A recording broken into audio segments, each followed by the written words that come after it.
우리가 주일 오후마다 이 데살로니가서를 지금 살펴보고 있는데, 이 데살로니가전서 2장에 넘어가면서 바울이 이 데살로니가 교회를 향하여 자신이 어떤 일을 했는가 그것을 회고하고 있습니다.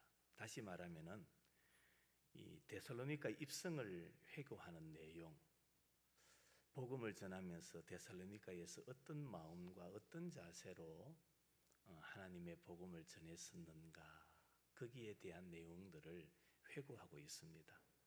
지난 시간에 살펴보았던 게 뭐냐 하면은 바울은 데살로니가에서는 많은 싸움을 했다는 겁니다. 많은 싸움.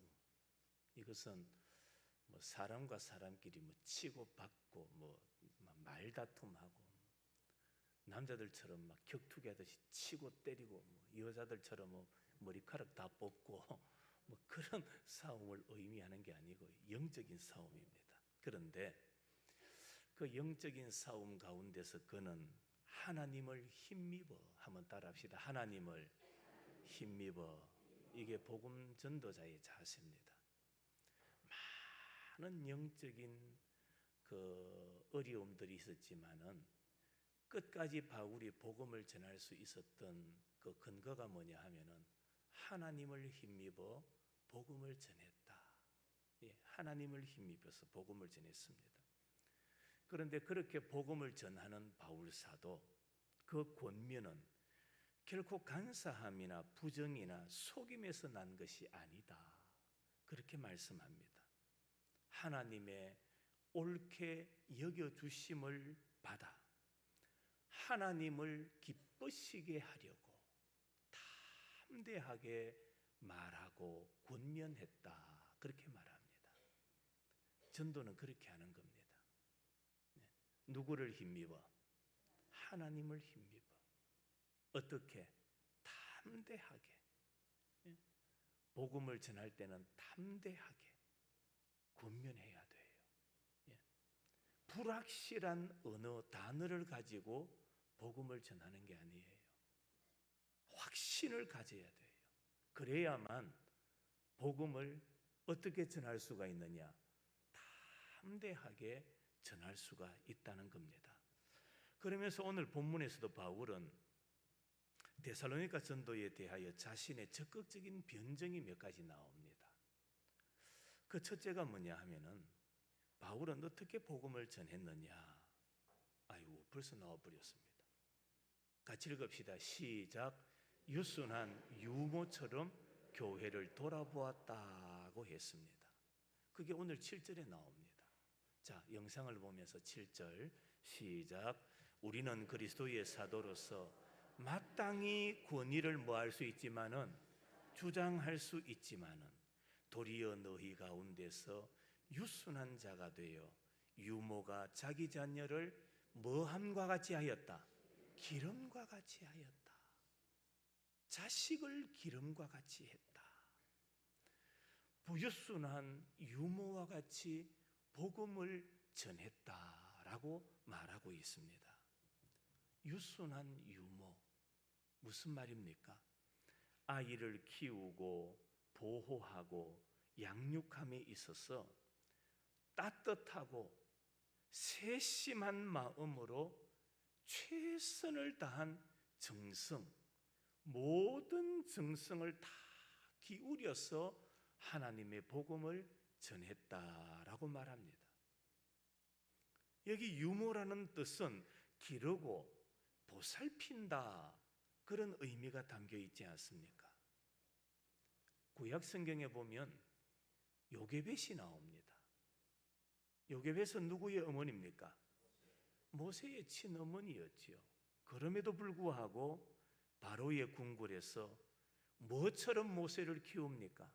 유모처럼 아들 모세를 키웠습니다.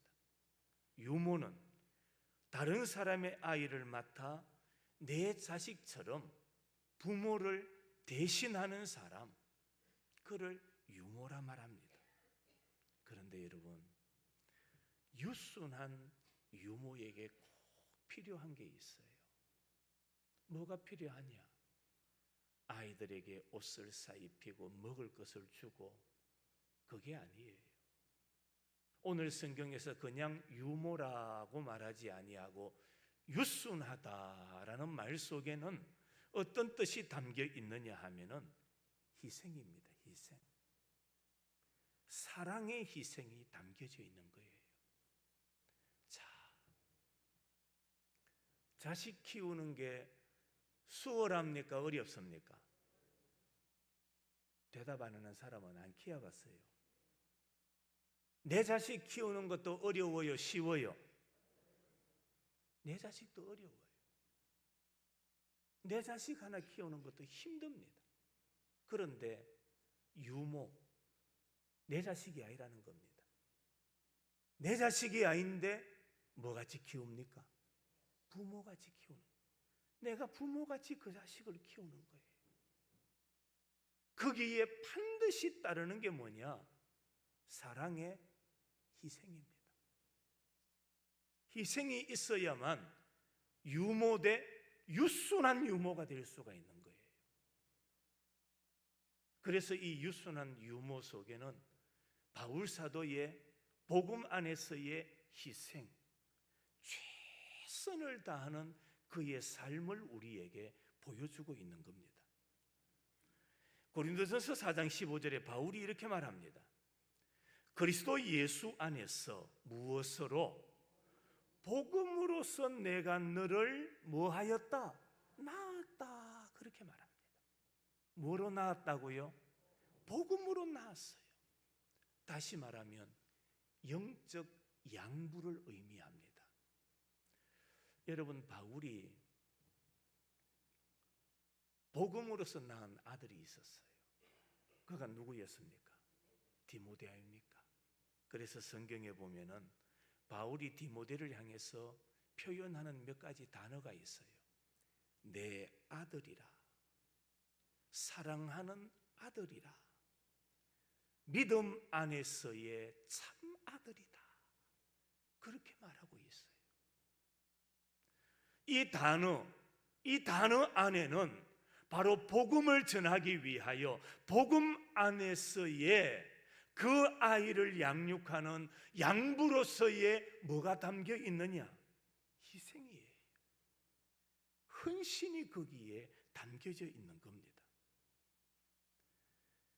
오늘 본문에서 바울은 데살로니가 교회를 향해서 유순한 유모였다, 그렇게 말합니다. 바울은 유순한 유모처럼 되어서 그들을 사모하고 그들을 사랑하며 목숨까지도 그들에게 주기를 아끼지 않았다는 겁니다. 복음을 전함으로 말미암아 자기가 겪어야 할, 자기가 당해야 될 모든 고난도 기쁨으로, 즐거움으로 감당했다라고 말하고 있어요. 이걸 다르게 표현하면 복음이 아니었다면 그렇게 참지 않았다는 말입니다. 예수 그리스도의 복음이 아니었다면 그렇게 헌신하지 않았다는 말입니다. 예수 그리스도의 복음 때문에, 십자가의 복음 때문에 유모돼. 어떤 유모라고 말합니까? 유순한 유모가 되었다라고 말하고 있는 겁니다. 여러분, 오늘 오후 예배에 참석한 우리 성도들도 보면은, 자, 빨리 대답하세요. 성격이 다 똑같아요, 달라요? 같아요, 달라요? 다 달라요. 여러분은 여러분 성격이 참 좋다고 생각합니까? 별로다라고 생각합니까? 어떻습니까? 나는 성격 이만하면 괜찮다 그래 생각합니까? 아니면은 좀 문제 있다 생각, 문제까지는 좀 그렇고요, 좀 그렇다 이래 생각됩니까?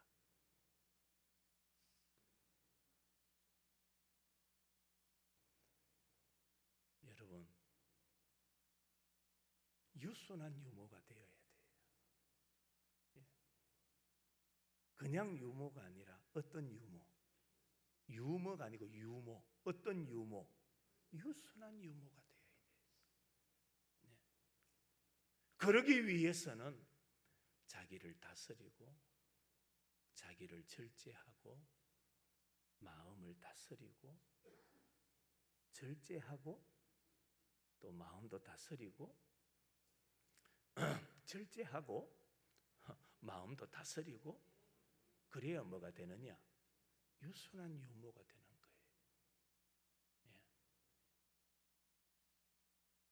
바울이 정확하게는 모르겠습니다만은 처음부터 그런 유순한 유모였을까요? 사람도요, 다 사람마다 뭐가 있습니까? 예? 꼭 까칠까칠한 게 있어요. 다 그래요. 안 그런 사람 없어요. 나하고는 아무런 상관이 없으면 나 몰라라 하고 이랬을지 모르겠습니다. 그런데 자기하고 뭔가 딱 연결되는 고리가 있으면 그때 탁 튀는 게 뭡니까? 사람인 거예요. 예. 다 사람마다 그 까칠까칠한 게 있어요. 그런데 복음을 위해서는 어떤 사람이 되어야 합니까? 유순한 유모가 되어야 돼요. 사도 바울이 그랬어요. 저는 이 말씀을 또 읽어보면서 그냥 유모가 되었다라고만 기록하고 지나가도 성경 흐름에는 아무런 문제가 없어요. 그런데 유순한 유모가 되었다.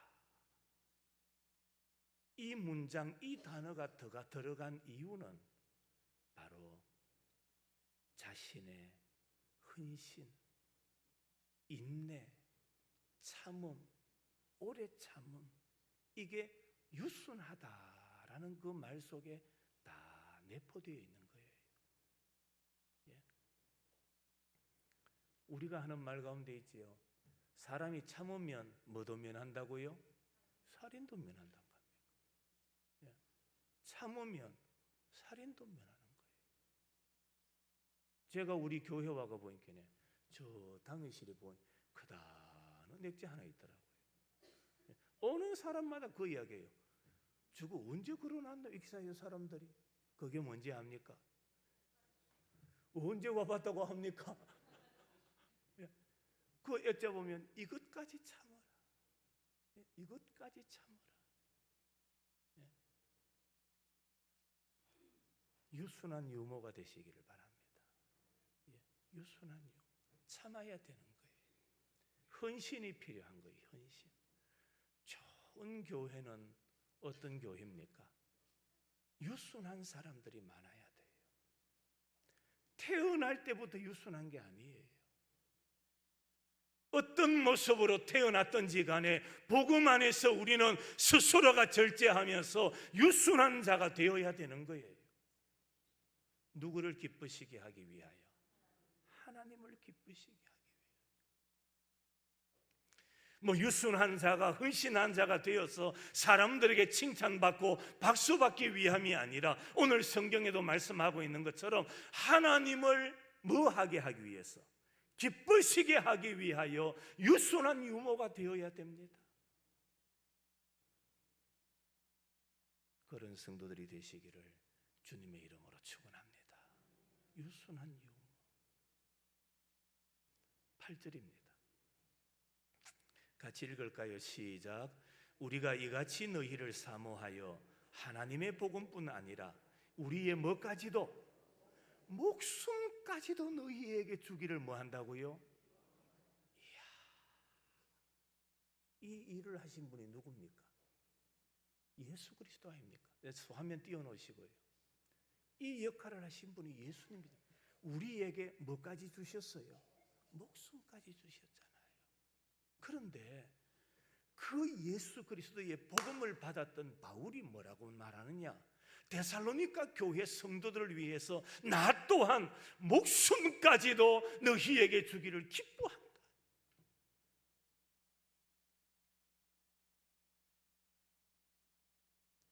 이 말은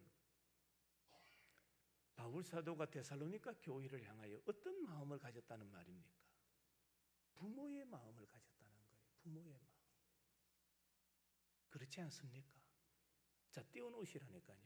부모의 마음을 가졌다는 겁니다. 여러분, 우리 부모의 마음이 그렇잖아요. 자식을 위해서 뭐까지도 줄 수 있다고 생각합니까? 목숨까지도 줄 수 있다.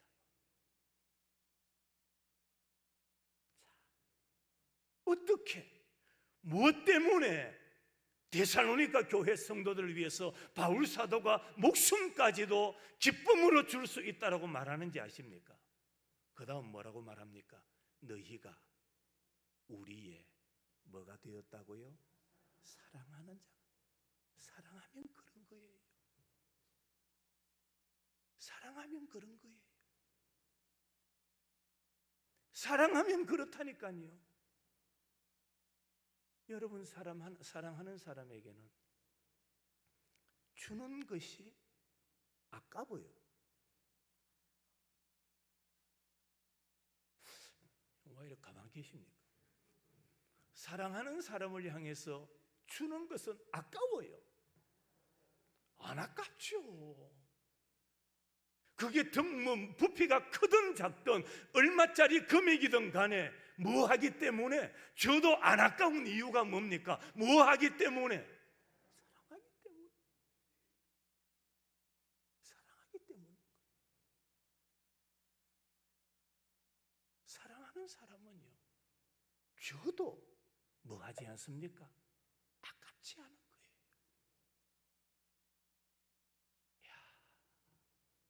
데살로니가 교회를 향해서 바울 사도가 내 목숨까지도 주는 게 기쁘다라고 말합니다.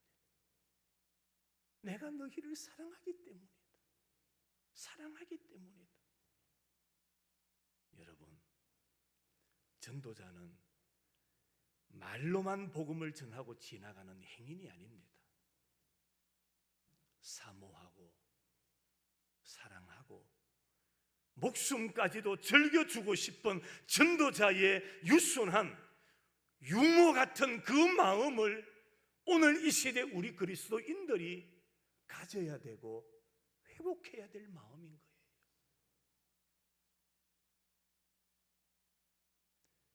자, 두 번째로 바울은 밤낮으로 일하면서 전도를 했다, 그렇게 말합니다. 밤낮으로 일하면서. 오늘 9절입니다. 형제들아, 시작. 형제들아, 우리의 수고와 애쓴 것을 너희가 기억하리니 너희 아무에게도 폐를 끼치지 아니하려고 밤낮으로 일하면서 너희에게 뭐 했다고요? 왜 일했습니까? 무슨 일을 했습니까? 밤낮으로 무슨 일을 했습니까? 복음을 전하는 거예요. 밤낮으로.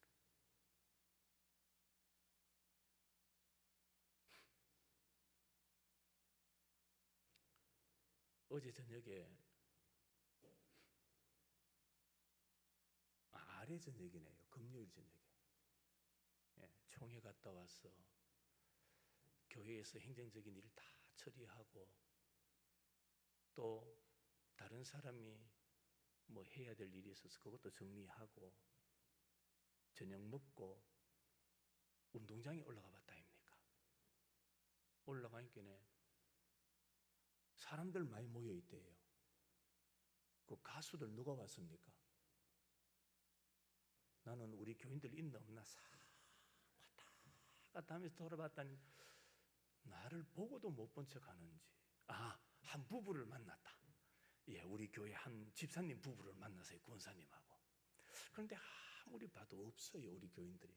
제가 그걸 이야기하고자 하는 게 아니고, 이래 쭉 노래 가수들 하는 거 보고 주위에 한번 돌고 밖으로 나오는데 연세 많은 타교회의 권사님 한 분이 좀 부끄러워하면서 성경학교에서 공부를 하신 권사님이에요.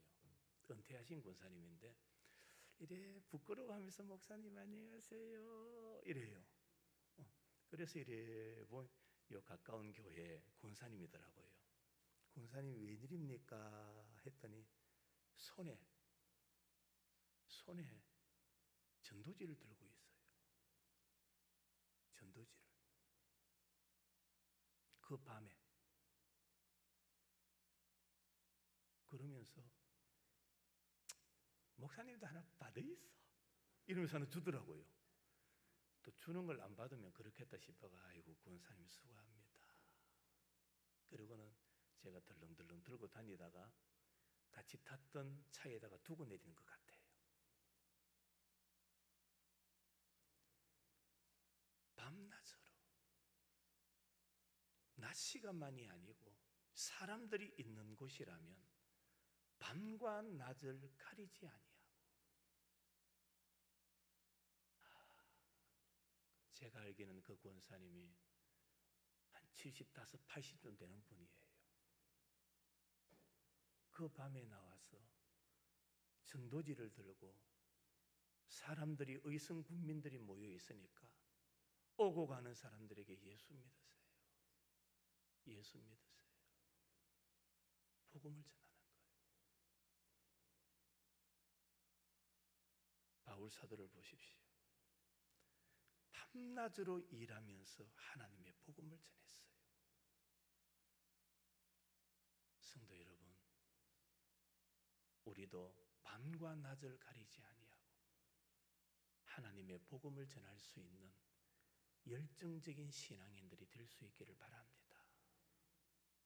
그게 좋은 교회예요.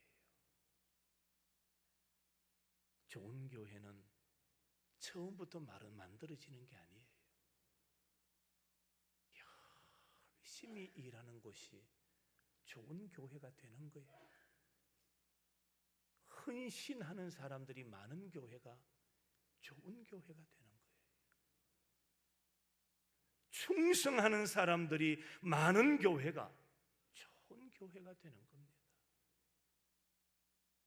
우리 의성교회가 여러분 때문에, 헌신하고 충성하고 일하는 여러분들 때문에 좋은 교회가 되기를 주님의 이름으로 축원합니다. 열심히 일하는 자들을 통해서, 헌신하는 자들을 통해서.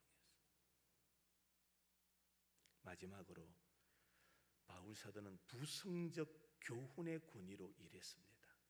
바울은 복음 전도자로서 유순한 유모처럼 그들을 양육하고 보호함에 있어 자기 목숨까지 주기를 거절하지 않았죠. 그런가 하면 교회를 향해서 부성적 권위를 가지고 일합니다. 오늘 10절 말씀입니다.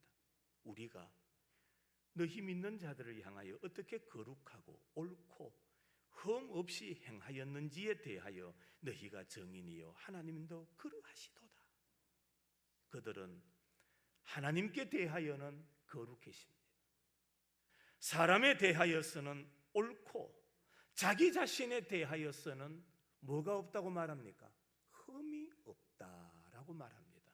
이것이 사람들이 증거하고 그 다음에 또 누구가? 하나님이 증거하신다라고 말하고 있습니다. 11절 너희도 아는 바와 같이 우리가 너희 각 사람에게 아버지가 자기 자녀에게 하듯 뭐 합니까? 권면하고 위로하고 경계한다라고 말합니다. 여기서 권면이라는 말은 그리스도인으로서 행할 선한 행위를 권면하는 거예요. 위로라는 말은 낙심한 자와 또 이 약한 자들에게 용기를 주는 것, 그것이 바로 위로입니다. 경계가 뭡니까? 복음에서 방탕한 길로 나아간 사람들을 음하게 훈계하는 것, 그게 바로 경계입니다. 이것은 전도자들이 가져야 될 마음이요, 오늘 이 시대 복음 안에서 살아가는 성도들이 가져야 될 삶의 자세라고 우리에게 가르치고 있습니다. 마지막 12절입니다. 12절 같이 읽을까요? 시작. 이는 너희를 부르사 자기 나라와 영광에 이르게 하시는 하나님께 합당히 행하게 하려 함이라. 그렇습니다. 이 말을 한마디로 딱 요약하면은 하나님을 향하여 바른 걸음을 걸어가라는 겁니다. 바른 걸음을 걸어가라. 어디를 향하여? 하나님을 향하여. 다르게 표현하면 어디를 향하여?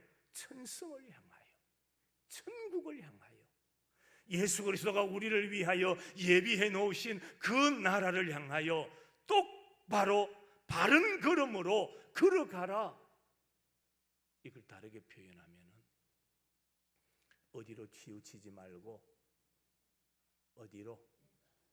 좌로나 우로나 치우치지 말고. 무슨 말입니까?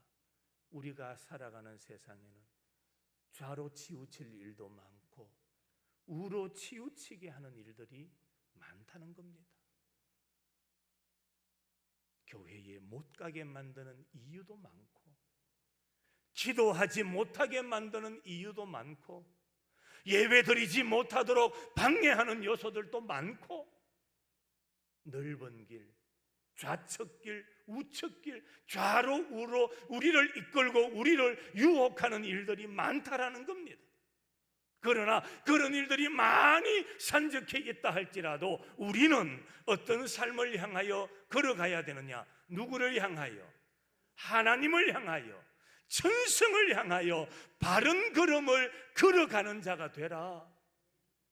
오늘 성경에 보니까 하나님께 합당히 행하게 하려 함이라. 성도 여러분, 이번 한 주간도 여러분들 이 한 주간 어떻게 살고자 합니까? 무슨 일을 하면서 한 주간 보내기를 원하십니까? 오늘 이 말씀만 기억하십시오. 하나님께 합당한, 하나님께 합당히 행하는 자가 되시기를 바랍니다. 하나님께 합당히 행하는 자. 무슨 일을 행할 때 과연 이것이 하나님께 합당한 일일까? 한번 따라합시다. 하나님께 합당한 일일까? 그걸 먼저 생각해야 돼요.